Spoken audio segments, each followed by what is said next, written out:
नमस्कार साथियों। अगर आप भी घरेलू एलपीजी गैस सिलेंडर यूज़ करते हो तो आपके लिए एक बहुत बड़ी खबर है।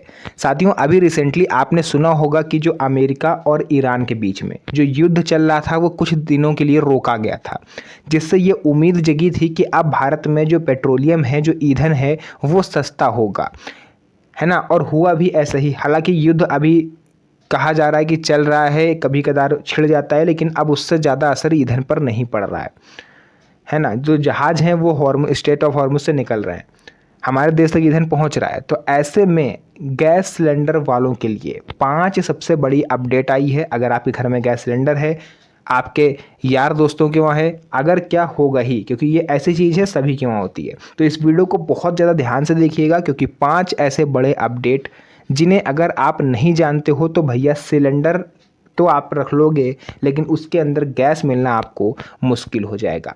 तो आइए वीडियो को स्टार्ट करते हैं और एक एक करके सभी चीज़ों को विस्तार से समझते हैं। देखिए, आपके घर में चाहे एचपी का गैस सिलेंडर हो, है ना, भारत गैस का हो या इंडियन का हो, तीनों ही गैस कंपनियों की तरफ से ये अपडेट है, पूरे देश में लागू हो रहा है। तो 5 ऐसे नियम जिन्हें आपको जानना होगा। उनमें से पहला नियम है ई-केवाईसी अब जरूरी।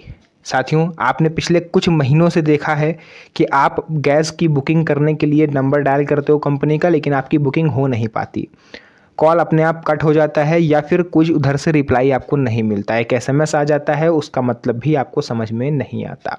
तो आखिर ऐसा हो क्यों रहा है? तो इसके पीछे और भी रीज़न है, लेकिन जो सबसे मेन रीज़न है वो है ई-केवाईसी। जिस तरह से आप लोगों ने राशन कार्ड में ई-केवाईसी करवाई है, ठीक वैसे ही अब आपको अपनी जो भी गैस एजेंसी है वहाँ पर जा कर के आधार कार्ड लेकर के जाइएगा जिसके नाम पर गैस कनेक्शन है, और ई-केवाईसी वहाँ पर आपको करानी पड़ेगी। अगर ई-केवाईसी नहीं कराओगे आप तो भैया बुकिंग में आपको प्रॉब्लम हो सकती है, और कुछ दिनों के बाद ऐसे लोगों को सिलेंडर सरकार देगी ही नहीं जिन्होंने ई-केवाईसी नहीं कराई है। ये बहुत ज़रूरी है, कहीं ऐसा तो नहीं कि आप फर्जी तरीके से लाभ ले रहे हो। ये सब चीज़ें जानने के लिए सरकार ये करवाती है। और एक चीज़ और है, आप जो गैस सिलेंडर आप भरवाने जाते हो ना, बाइक पे या स्कूटी पे, कहीं पर भी, साइकिल वगैरह पर, और कभी मान लीजिए चेकिंग हो गई अगर इस चीज़ की, क्योंकि चेकिंग चल रही है अभी देश में, कई जगह पर लोग पकड़े जा रहे हैं। अचानक से चेकिंग हो जाती है, कोई बाइक से जा रहा है सिलेंडर लेके, उसको रोक लेंगे, कहेंगे इसके कागज़ दिखाओ सिलेंडर के। अब सिलेंडर के कागज़ आपके पास होने चाहिए भैया। अगर कागज़ आपके पास नहीं है तो इसका मतलब आपने वो सिलेंडर ब्लैक में लिया है, और ये कानूनन अपराध है।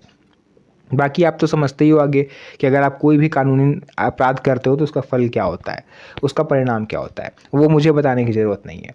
तो कागज़ होना ज़रूरी है। अगर आपके सिलेंडर के कागज़ नहीं हैं तो उसको खुले में ले जाने से बचिए। सेकेंड आ जाता है ओटीपी से होगी गैस सिलेंडर की डिलीवरी। साथियों, अब अधिकांश जगह पर ओटीपी डिलीवरी सिस्टम लागू हो रहा है।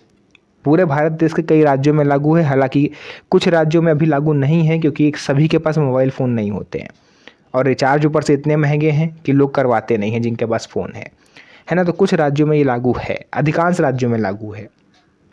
ओटीपी डिलीवरी सिस्टम एक ऐसी 3 लेयर सिक्योरिटी है आपके लिए, जो आपके लिए फ़ायदेमंद है। क्योंकि अभी बीच में जब सिलेंडर की किल्लत हो रही थी तो ऐसा देखा गया कि जो गैस डिलीवरी एजेंट होते हैं जो गैस सिलेंडर लेकर के आते हैं, वो फ़ोन पर ही आपसे ओटीपी पूछ लेते हैं कि भैया आपका गैस सिलेंडर आया है, ओटीपी बता दीजिए ताकि मैं यहाँ से निकल सकूँ डिलीवरी के लिए, आपके घर पर सिलेंडर देने के लिए। और आप भी सोच के ये कह बता देते हो कि चलो सिलेंडर लेके आ रहा है, ओटीपी बता देते हैं, थोड़ी देर में आ जाएगा। लेकिन परेशानी तब शुरू होती है जब ओटीपी बताने के बाद भी 3 घंटे, 4 घंटे, पूरा एक दिन देखने के बाद भी गैस सिलेंडर आपको मिलता नहीं, और तो और आप पर मैसेज आ जाता है कि आपका ऑर्डर सक्सेसफुली डिलीवर्ड हो गया। साथियों, ये केस ऐसा होता है कि इसमें आप कुछ नहीं कर सकते, क्योंकि आपने ओटीपी दे दिया। अब ये लोग क्या करते हैं, ओटीपी ले लेते हैं, आपका सिलेंडर डिलीवर मार दिया। सरकार की नज़र में आप तक सिलेंडर पहुंच गया तभी तो आपने ओटीपी बताया, क्योंकि नियम ये है कि जब तक आपको सिलेंडर मिल नहीं जाता, आप वैसे भी कोई आप ई कॉमर्स कंपनी से आप ऑर्डर करते हो, like Flipkart, Amazon, Zepto, Blinkit वगैरह से, तो बिना ओटीपी के तो आप, भाई, जब तक आपको आपकी चीज़ मिल नहीं जाती है। फॉर एग्जांपल एक बात बताते हैं, जैसे आपने ऑनलाइन जूते मंगाए, शूज़ आपने मंगाए, जब तक आप खोल के देख नहीं लोगे सब कुछ सही है तब तक आप ओटीपी बता दोगे? नहीं बताओगे। तो सिलेंडर में आपने कैसे बता दिया? जब तक चीज़ आपको मिल ना जाए ओटीपी मत बताइएगा, क्योंकि उसने OTP आपसे पूछ लिया, सिलेंडर डिलीवर मार दिया और वो सिलेंडर उसने ब्लैक में 2000-3000 का बेच दिया। अब आप कुछ कर नहीं सकते क्योंकि आपने OTP खुद बताया था, तो आप खा लिए। ठीक है, तो आपको ये गलती नहीं करनी है, इसीलिए गवर्नमेंट ने कहा है कि जब तक सिलेंडर मिल ना जाए OTP मत बताइएगा। इसके बाद मोबाइल नंबर अपडेट रखना ज़रूरी है। आपका गैस कनेक्शन जिस भी मोबाइल नंबर से जुड़ा हुआ है वही नंबर हमेशा चालू रहना चाहिए, क्योंकि आधार से जो मोबाइल नंबर लिंक है वो आप हमेशा एक्टिव रखिए। इसीलिए गवर्नमेंट KYC करवा रही है। राशन कार्ड से आपकी KYC हुई, यानी आधार कार्ड को राशन कार्ड से लिंक किया गया, नंबर तो पूछा नहीं गया था, सिर्फ आधार कार्ड से लिंक किया गया, नंबर गवर्नमेंट को ऑटोमेटिक मिल गया, क्योंकि आधार कार्ड में जो मोबाइल नंबर लिंक है वो नंबर गवर्नमेंट तक पहुंच गया। ठीक, बैंक में भी आपने KYC करवाई होगी तो बैंक में भी आपका नंबर पहुंच गया। अब आप सिलेंडर में करवा रहे हो तो सिलेंडर में भी आपका नंबर गवर्नमेंट तक पहुंच गया। तो ये ज़रूरी है आपके लिए कि जो भी आधार कार्ड से लिंक मोबाइल नंबर है वो हमेशा एक्टिव रहे, उसमें रिचार्ज ज़रूर करवाइए, बाकी किसी में करवाइए या ना करवाइए, है ना। क्योंकि अगर आप उसमें रिचार्ज नहीं कराओगे तो सिलेंडर डिलीवरी बॉय जो आपके घर पर आएगा वो OTP आप पर आ ही नहीं पाएगा। लाख कोशिश वो करेगा, OTP आप पर आएगा ही नहीं, क्योंकि इनकमिंग आपकी बंद है, तो सिलेंडर आपको नहीं मिल पाएगा। बुकिंग में परेशानी आ सकती है, ज़रूरी सूचना आपको मिल नहीं पाएगी। इसलिए समय समय पर अपना मोबाइल नंबर अपडेट रखें, रिचार्ज करवा के रखें। घरेलू और कॉमर्शियल गैस सिलेंडर में अंतर देखिए, 2 प्रकार के गैस सिलेंडर होते हैं। काफ़ी सारे लोगों ने पूछा था, तो घरेलू गैस सिलेंडर का जो वज़न होता है, लोगों ने वेट पूछा था कि घरेलू गैस सिलेंडर का वज़न कितना होता है और कॉमर्शियल गैस सिलेंडर का वज़न कितना होता है। तो आज मैं आपको बता दे रहा हूँ, कहीं पर नोट कर लीजिए। घरेलू गैस सिलेंडर जो है वो 14.2 यानी 14.2 किलोग्राम, यानी लगभग 14.5 किलो, आप कह सकते हो 14 से 14.5 किलो के बीच में होता है ना। अगर कोई आपको कम देके जा रहा है 12 किलो या 13 किलो, तो इसका मतलब ये है कि उसने 1 किलो गैस आपकी पार कर दी। कॉमर्शियल गैस सिलेंडर 19 किलो का होता है ना। दोनों की कीमतें भी अलग अलग होती हैं बेशक, जब गैस ज़्यादा है तो। घरेलू गैस सिलेंडर की कीमत देखिए, घरेलू LPG गैस सिलेंडरों की कीमत अभी फ़िलहाल सरकार ने नहीं घटाई है। हालांकि कॉमर्शियल गैस सिलेंडर जो है लगभग 160 से 180 रुपये तक सस्ता हुआ है, लेकिन घरेलू गैस सिलेंडर में अभी तक आप कंज्यूमर्स को राहत नहीं मिली। इसके अलावा कॉमर्शियल गैस सिलेंडर पर क्या बदलाव हुए हैं? कॉमर्शियल गैस सिलेंडरों की कीमतों में कई बार बदलाव किया गया है, जिससे होटल और रेस्टोरेंट संचालकों को सीधा फ़ायदा मिला। हालांकि घरेलू गैस सिलेंडर पर अभी अपडेट आ रही है कि शायद कुछ रेट कम हो सकते हैं, है ना। उज्ज्वला योजना के लाभार्थियों के लिए ज़रूरी जानकारी, अगर आपका कनेक्शन प्रधानमंत्री उज्ज्वला योजना का है तो KYC समय पर पूरी रखें, बैंक खाता आधार से लिंक रखें।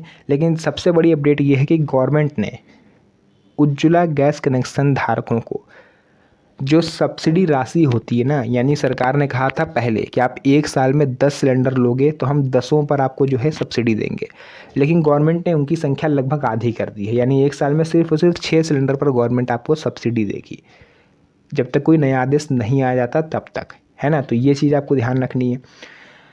बाकी गैस बुकिंग करते समय कुछ चीज़ों का आपको ध्यान रखना है, जैसे सही मोबाइल नंबर आपका दर्ज हो, सही कंज्यूमर नंबर का उपयोग हो, OTP किसी अनजान व्यक्ति को ना दें, केवल अधिकृत डिलीवरी बॉय से ही सिलेंडर प्राप्त करें, किसी भी फर्जी कॉल या लिंक से सावधान रहें।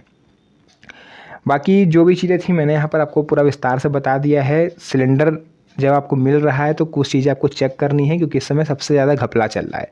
जैसे सबसे पहले आप सील चेक करिए, अगर सील उसकी जो है टूटी हुई है ना, पन्नी की जो होती है, तो उसको आपको बिल्कुल भी नहीं लेना है। इसका मतलब वो गैस कहीं से निकाल के लाई गई है। लीकेज की जांच जरूर करें, वजन चेक करें वेटेज सही है या नहीं, एक्सपायरी डेट अवश्य देखें, जो सिलेंडर पर लिखा होता है ना D34 D26, ये चीज़ें देखिएगा।